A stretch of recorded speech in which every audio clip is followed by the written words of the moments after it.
As a game developer, I spend a lot of time thinking about and building menus, not only how they look, but how they need to function as well. However, until recently, I haven't considered the impact a menu can have on communicating the world the game takes place in. This all started when I played Firewatch recently. I know I'm a few years late and the forest has probably burned to the ground by now, but after finishing Firewatch and staring at the screen for a lot longer than I probably should have, that's when I made this realization. Which, before we continue, let's relive that moment. Here are 5 uninterrupted seconds of Firewatch's menu.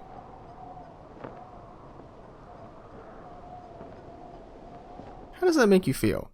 It's pleasant, relaxing, maybe off-putting or lonely for some. Firewatch is all of those things, just at different points in time. As you're hiking, chilling by the lake, or uncovering a secret plot by the... These are some little hints that the menu gives us to set the stage for the experience we're about to have. My favorite example of setting the stage can be found in Half-Life 2, where we get a glimpse of everyday life in City 17 and other locations throughout the game. Sometimes it shows us where you've been or where you're headed if you're just starting the game. I really like this approach since it makes the world feel that it continues even when you're not playing. Alright, I'm going, jeez. The thought that kind of got me started making this video is the idea of discoverability, where I'm really trying not to spoil Firewatch's ending while I'm explaining this, so mute for like the next 20 seconds if you'd like to avoid that. But the coolest thing about Firewatch's menu was that the tower you see in the menu is your final destination. It's been waiting for you since you started playing, and you didn't even know it or really even think about it. And I think that's all really cool. And I think that was a lot of talking, so I'm going to take a quick break and I'm going to come back and put together my own menu project. Alright, it's Future Andrew now, and with all that said, I wanted to put some of this into practice and make a menu for fun. I wanted to try and put together my own little location for my main menu to live in. First, we need a world, which consisted of me usually unnecessarily nudging things around until I arbitrarily think it looks good enough. However, I'll spare you from watching me do that, and we'll just drop everything in. Then we'll need a quick interface consisting of a few text elements that I'll be later turning into buttons.